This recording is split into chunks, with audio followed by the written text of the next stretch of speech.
Well, those people, my inquisitive crew, Real Housewives, we need to talk. We need to talk, people, because these producers, someone needs to get, what is going on? Someone needs to get fired. Like, what's really going on? Where do we start? Okay, because I really feel like they need to just do a full reboot, because why am I finding out more information on, like, throughout Carlos King's interviews than the actual show?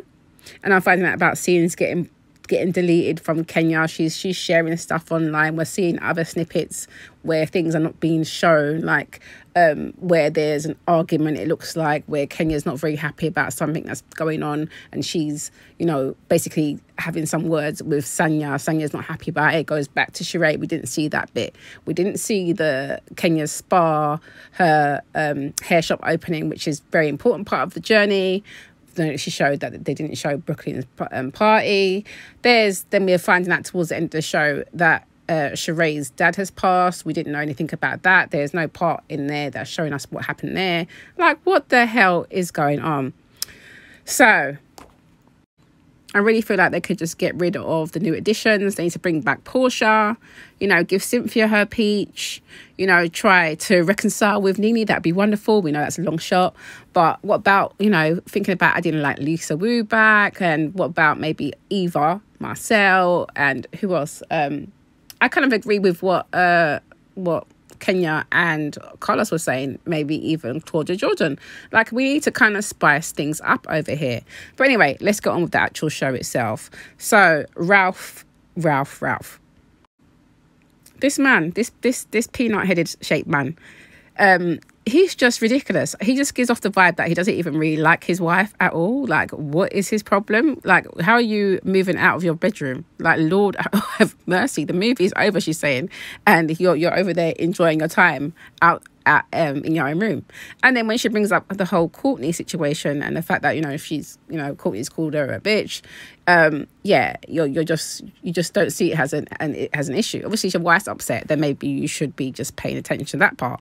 Which is why I really like that Alison is actually on the show, because she was able to tell him that. And, like, you can see why clearly he doesn't really want Alison around, and why he probably banned her from the house, because clearly she calls him out on his nonsense. She can clock his gaslighting behaviour.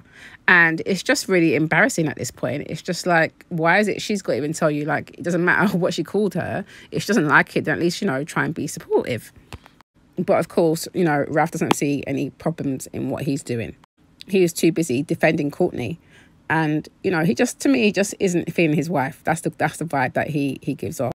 I mean, this counselling scene was just a hot mess as well. I mean, he's talking about, you know, the changes in the bedroom, and that the fact that, you know, he's making some changes, and the changes is that he's moved out of the bedroom and he's feeling liberated. Lord have mercy. This is why they definitely need to get a divorce, it would seem.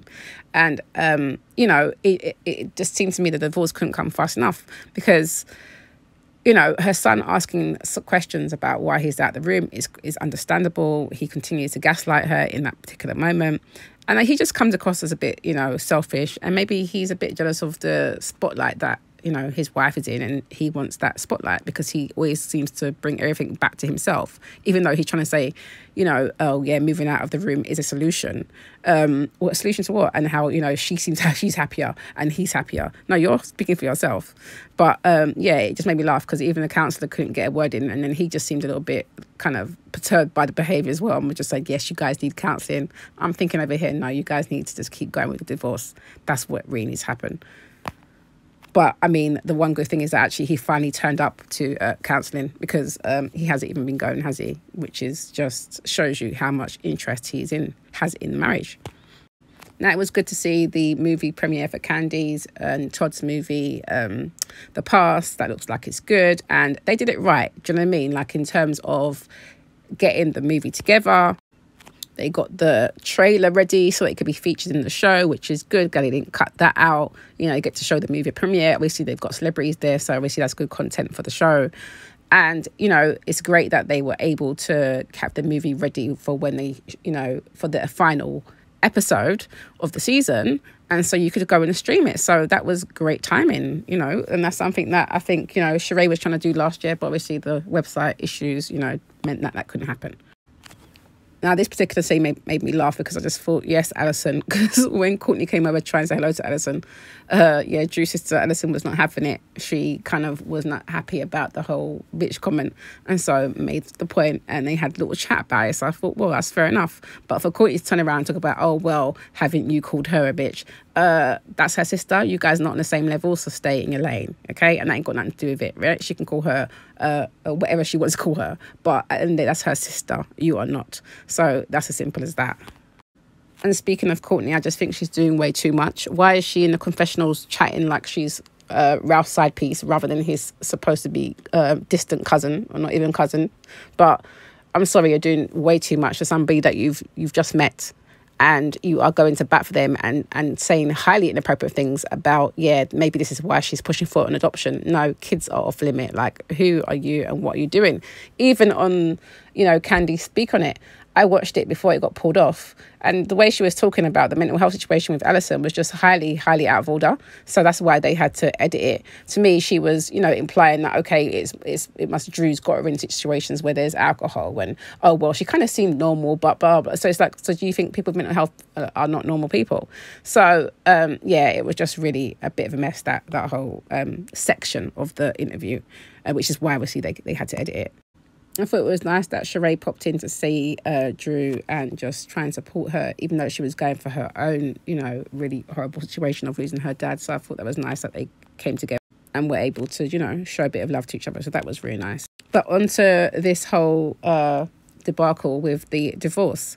So he is an interesting person, as we know, Ralph, and he's sitting there talking about, yes, he's the one who asks for divorce, is making sure that's known, and, doing the quotation marks for, Ty being her friend. Drew's implying that she feels like he's the one who leaked the story to the press, and he's the only one who's been saying that, but, really it was Mimi who had put the story out there, and which I thought was interesting in itself, because I thought Mimi and Ty weren't together anymore. So why is Mimi putting this out? Was it because she's cool with Ralph, or what, or because she's still upset? If that's the case, then why are you taking it to the internet? And then speaking about taking people's stuff to the internet and to the TV street, Monietta, wow, she really did out Drew, because if that is your friend, why are you chatting her business like this and saying, actually, she did say that, if anything went wrong with her and her husband, basically that she would then, see what's going on with her crush. And she asked who her crush is, and she said it was Ty. I'm like, why are you putting this out there? Are you supposed to be her friend, or what is going on? Obviously, it's good tea to watch, but at the same time, if this is supposed to be friendships, then this is a hot mess. But with Drew, we'll see what happens. But she does need to start telling some truths and stop telling the lies. And we'll see what happens at the reunion. But it doesn't look like she's doing herself any favours there either. And it's better that she probably just owns her stuff at this point, rather than keeping up the foolishness. But anyway, I will be watching the reunion. What do you guys think of the show? Was you impressed with the ending? What are your thoughts? What do you think about Miss Courtney and her lowdown comments about the adoption? Because I just thought, please, will you shush your mush mouth at this point, because it's just ridiculous. But anyway, let me know your thoughts below.